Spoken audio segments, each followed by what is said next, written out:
रव पूरित दिग विभागे त्रैलोक लोक शुभ गम भूति दक्षा सधर्मि राज जय गोसनि गोसिकासन द्वंद वीरधन तिते यचिता प्रभाती तालियों पे तालियां बजाते जाइए, तालियों पे तालियां बजाते जाइए, अपने बड़े बाबा को मनाते जाइए।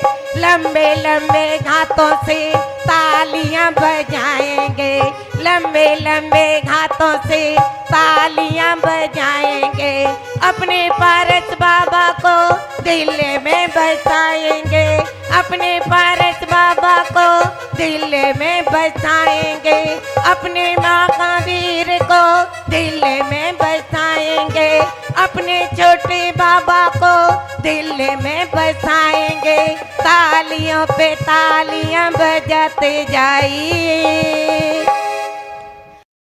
हम सभी कल्याण मंदिर विधान की आराधना करते हुए आप सभी जानते हैं कि जिस समय बारिश प्रारंभ होती है तो वहाँ से जैसे कि पानी की बूंद नीचे आती है और वह बूंद जैसे कि धूल का संपर्क पाती है तो क्या बन जाती है?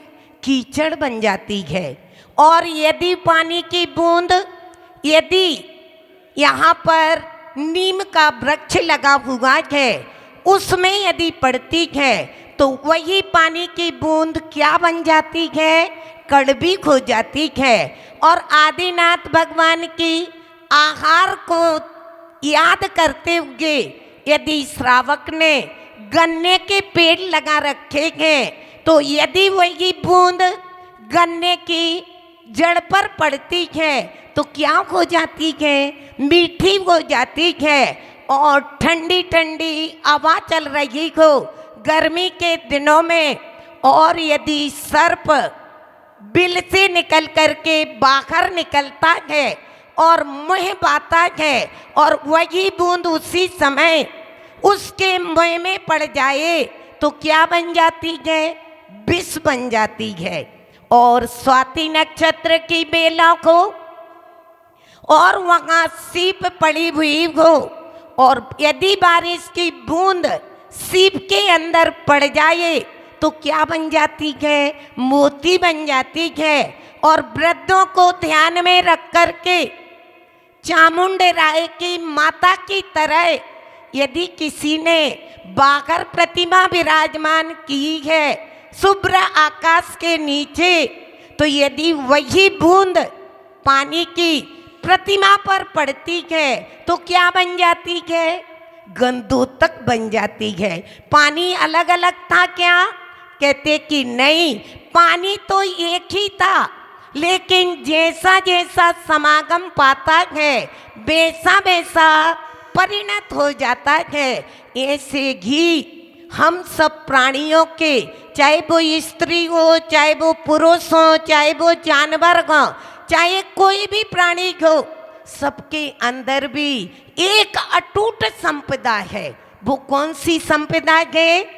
जिसका मूल्य यदि करना सीख लिया हमने तो कुंद कुंद स्वामी कहते हैं कि इस धरा से ही तुम मोक्ष की तैयारी कर सकते हो और इस धरा से ही तुम नरक जाने की तैयारी कर सकते। वो संपदा क्या है? कागज के नोट संपदा नहीं कहलाते हैं। इन कागज के नोटों को भी इकट्ठा करने के लिए उसी संपदा का प्रयोग किया जाता है। वो संपदा क्या है? हमारा मन। मने मनुष्याणाम कारणम बंध मोक्षो। इसी मन के माध्यम से हम मोक्ष की तैयारी कर सकते हैं और इसी मन के माध्यम से हम नरक में जाने की तैयारी कर सकते। तो यहाँ तन का प्रयोग नहीं है धर्म में, धर्म में यदि किसी का प्रयोग है, धर्म यदि कहीं किसी से होता है तो किससे होता है? मन से। इसीलिए पंडित जी दौलत राम ने कहा है, ताई सुनो बबे मन तेरे आन, जो चाहो अपनो कल्याण। तो उसी कल्याण की भावना को लेकर के हम यहाँ पर चल रहे हैं। दिव्य नम दशादिपाना मुसृजिर रचिता नपि मौलि वंदन पादौ श्रियन्ति भवितो यदि वा परत्रे तसंग में सुमनितो न रमन्ति वे। नमन समय में इंद्रों के मुकुटों को तजते दिव्य सुमन, सर्वश्रेष्ठ आधार मानिकर लिपटे जाते आप चरण।